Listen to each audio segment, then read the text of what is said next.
Welcome back. So today we're going to just dig into a bunch of commands that we should be familiar with. So let's get to it. I still have the server sitting here, and you know what? Let me just clear out this from before, and I should be able to SSH to the same instance. Happy day. First thing I want to do is let's really drill into some of the things that we learned last time and expand. So when you first log into a system, you can print the working directory, and it's /home and your username. That's by default. Now you can change that, but by default that's what it'll be. And that's because of file system hierarchy, where things are put. I'll link to this down below. There are a few things I'm going to show. I'm going to link to down below. But yeah, you should get familiar with this. If you're going to work with Linux quite a bit, then you should understand where things go and kind of why. That way, if you need to look for something, you can think, oh, this is where I should get started to look for it. But we're going to talk about some other things that you can do to find files later. The other thing is, my videos are okay. But there's some other people that have some really good videos as well. So I want to introduce you to the Engineering Man. Great videos to really understand Linux, and there's a file system ones that he has for humans. So I'll link to this down below as well. You should check out his content. It's really good. And then we should understand the kernel. We're going to be, there are different areas where things run. And once again, if you're going to be using things, you should understand, hey, what space are we working in? We're working in the user space. So this is where everything's running and stuff. But if I need to go deeper, if I need to get to something, there's challenges, okay? So let's come back. So my home directory, sweet. By the way, I can even change directory to /, which would be the root of the file system. Now, at the root of the file system, that's the beginning, /. So I can do a ls here and see what's here. And a lot of that stuff should be what we were just looking at. From this directory, I can also do an ls, and I can say home. Show me what's in home, and there I can see there's my EC user. I can also do ls/home. So this is relative and this is absolute. This is saying, look at home, that's the folder where I'm at. This is saying, look at home that's right at the root. Now, technically, I could have multiple homes on the system. And this one would be the one at the root, and this one would be the home of whatever folder I'm in. So it does matter. But if you get familiar with navigating up and down file systems like this, you're going to understand how the web works better. Because if you look at the top of a URL, here we have kind of the developer ID this is the root of the website. And then we have a folder, and then a file. Usually is what's shown. Usually. Sometimes it can be a little different. So here's the root, and they just have the thing that you're watching. Here is my GitHub. So GitHub, user, the project, and then the blog, saying at the blog. So this is YouTube commands from last time.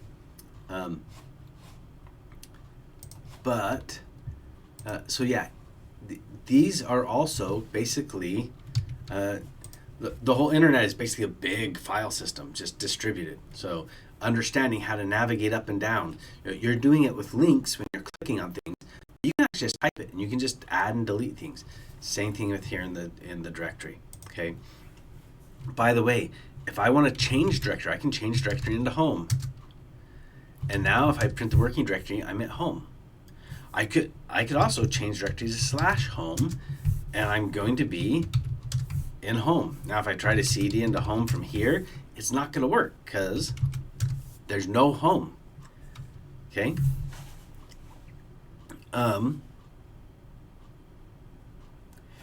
I can go into this EC2 user, right? Or I can just look at what's in it. EC2-user. We can see temp from my last video. I can also say ls slash, I need to type correctly, slash home slash EC2-user. So this is the absolute path, same thing. This was relative, this was absolute. By the way, let's get a little crazy, cd ... So going up a directory, slash home slash EC2-user. So this is also absolute. I went up a directory and then into home, which is where I'm at. So you usually wouldn't do this. And then EC2-user. Okay. I can do the same thing with ls. ls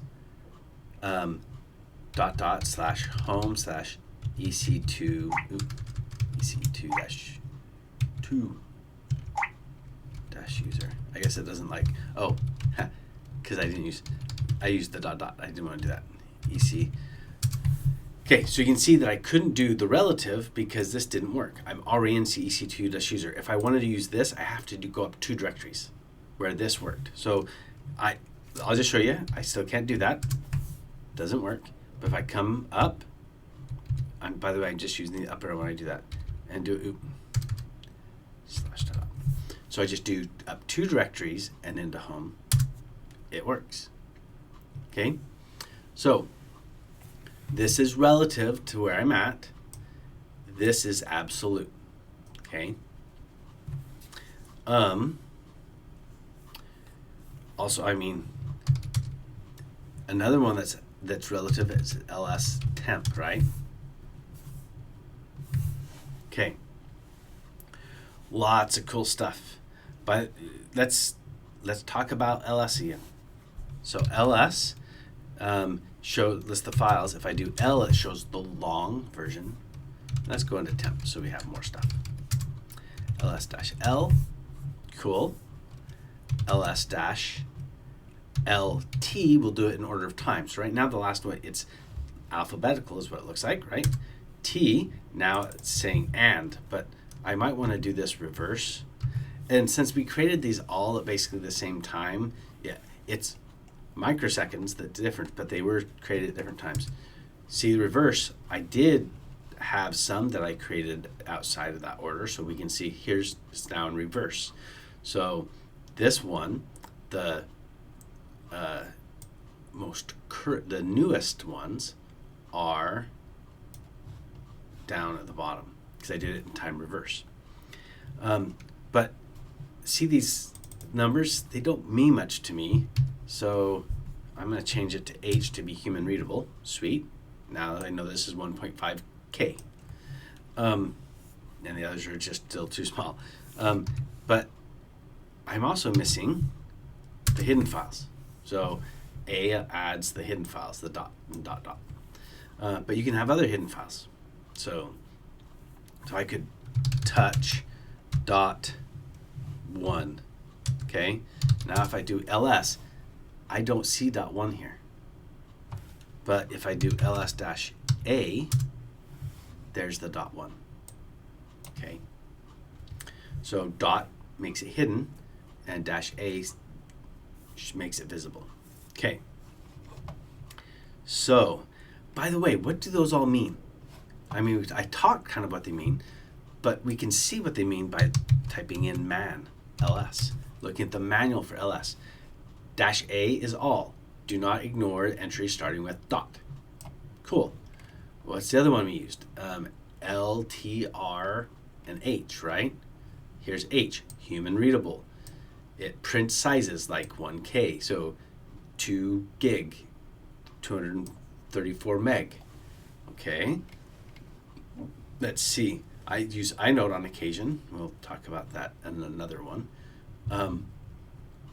L, long list format. So we just need T and R. R, reverse the order. So when it's sorted, reverse it. And T, sort by time. Okay, newest first. So newest first, if I reverse it, newest is last. Cool. So you can see that these are actually usable, but some people have a hard time reading them.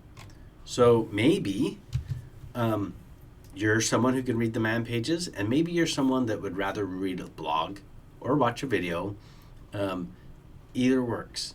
But sometimes you should, if you're looking at something online, just validate it by looking at the commands, the things on the man page to make sure it's doing what you think it's doing. Because sometimes the things that are on the internet are not correct. None of us are perfect. We all make mistakes. Cool. So let's create another big file. So if I do ls-ltrah, and I'm going to send it to my file.txt. Okay, so cat my file.txt. I'll see everything that's there. Well, that was actually a lot. Let's do, you know what? That's too much. Well, yeah, that's too much. Let's go up a directory. Let's go into /ls and send that to my file.txt. Okay.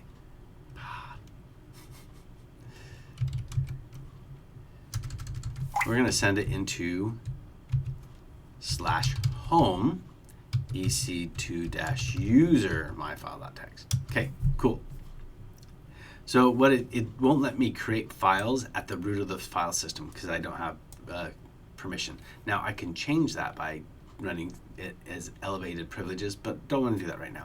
We're going to get that in just a little bit in the video. So now if I cat this file, you can see there's everything that I just listed. Now, the thing is, if I run this again and cat the file again, it just overwrote it. What if I don't want to overwrite it? I can just do two of these. One overwrites, two appends, which means it writes it at the bottom. Okay, so now if I cat it, it went off the page. So I might want to use more instead. Let me just hit the up arrow and come back here, and I'm going to change cat to more. Okay, and it says here's the first group, and I hit the space. There's the second, the last bit of it. Now I can also, you know, let's do this. Let's send a bunch of these. Okay, so 1, 2, 3, 4, 5, 6. Okay, so now if I more the file, I can see I've only done 17% down here. And I hit the space, 35% of it, 52%, 70, 87, and I finished. So some of this I saw before. Now, what if I don't want to scroll through it that way by hitting the space bar? I can do less and the name of the file. And now I'm using J and K to go up and down, okay? Those are commands I would use in VI. Hence, the reason we need to learn VI. And I'm going to hit Q to quit. By the way, I can come back in here, and I can do a /proc to search for proc. And there's one. I hit N to go to the next, N to go to the next, next. So I can see all the procs. So there's really cool things you can do with VI, and you can use VI commands in less.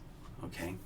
Now, less is not editable, so you can't change the document, you can just search through it, which is great because sometimes people are looking at something and they make a mistake. And so rather than accidentally editing the file, just open it with less. It's better to open a file, if you're just going to look at it, with less than using VI, because VI you could accidentally make changes to it. Let's just avoid that. If you don't need to make changes, don't do it. Okay. So, you know, let's cover clear. So I like to clear my screen sometimes. It's kind of because it gets cluttery. I'm running a lot of commands. Sometimes I just want to clear it and start over. One of the things with clear is, well, I want to use clear as an example to do something. So if I want to know what clear I'm running, if I can just type in which clear, and it'll say, hey, this is the clear that you're running. Okay. Now, there might be multiple clears on the system. So I might want to find where they're at. So I sometimes use the command locate clear. This shouldn't work because it's not set up yet. So I'm going to do sudo updatedb probably won't work. Updatedb, because I'll probably have to install it. So sudo yum-y install mlocate. Okay, so this is a new command. Sudo, by the way, is switch user and do. It allows you to run things as a different user, and by default, it runs it as the administrator, so you get more privileges. Yum is a package manager. -y is saying, don't ask me, just install it. Install, and mlocate is what I want to install to be able to do this. Now, if I didn't know what package it was, I could say, like, yum provides updatedb and locate, but I knew. So the other thing is you could Google, hey, what package do I need to install to do this? So now I've installed it. It still shouldn't, I don't think it'll work, locate clear, because it hasn't yet created the database. So sudo updatedb. So locate has like a database, and usually have it set up on a cron right here. Well, no, this is once. So you usually have it set up to automatically update and list where all your files are on your system. So now I can do locate clear, and I can see here are all the clears. By the way, if you look at the I keep doing the wrong thing. User bin clear. So there's a lot here.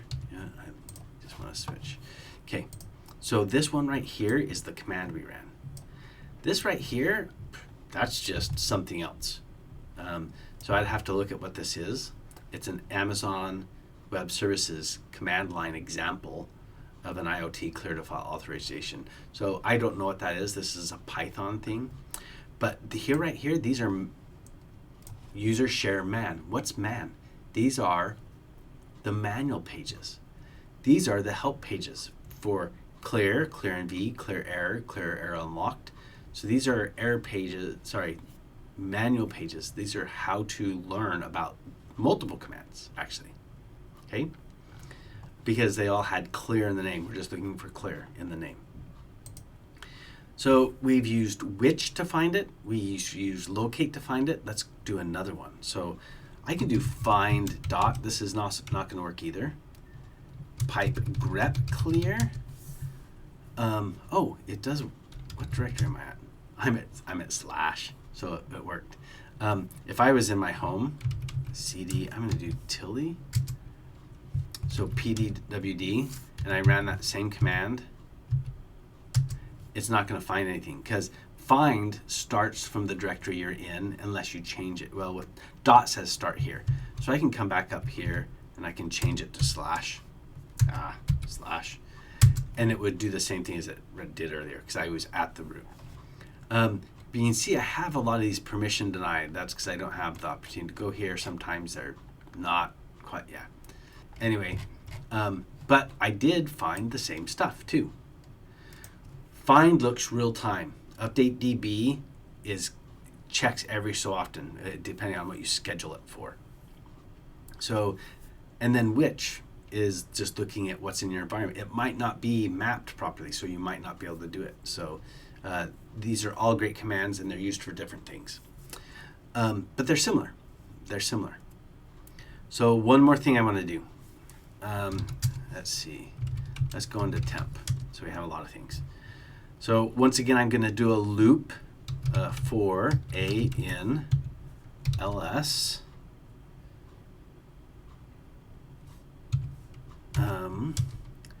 And if I just echo $a, you'll see that it's going to do everything. Oh, that was silly. A in ls do echo $A, done. So it's just going to spit out everything. What I can do is I can come up here and I can say sleep 5, which says basically after displaying each one, wait 5 seconds. And I can hit enter. And this is great because it's not going to go as fast. And usually I wouldn't do a sleep in a command because I'm doing things to get it done fast. But I wanted to do this to tell you a little story. One of the reasons why it's good to study and learn more is so that you can do things in an efficient way and hopefully get sleep and time with your family. A little bit of a work-life balance. Sometimes when you're doing work on systems, you run a long process and you didn't realize it was going to be long, and 5 o'clock comes around and you want to go home, your family's waiting for you, or friends, whoever, maybe even your pets, but you want to be gone. But it's running and it's tied to your session. What do? So the cool thing is, we're logged into a remote system. So this is partially associated with my system, but I can do some things to change that. So I can actually do Control-Z to stop it. And then I can actually look at jobs. And I can see right here, there's job number 1 is stopped. Now I could have multiple jobs stopped. And I can background job 1. And if I hit enter again, it's going to say done because it was just the sleeping. So there's some other things I'd want to do here, but this is now running in the background. So I could do jobs. So it's been partially detached. I should also shoot. There's one more step I should do. But whenever I want to step away and it's late, I usually look up, once again, a blog or something like that and say, okay, what should I do so that I can finish this and I can leave and exit properly? So anyway, I hope you've enjoyed this. Went through a lot in this video. Keep learning. We'll see you in the next one.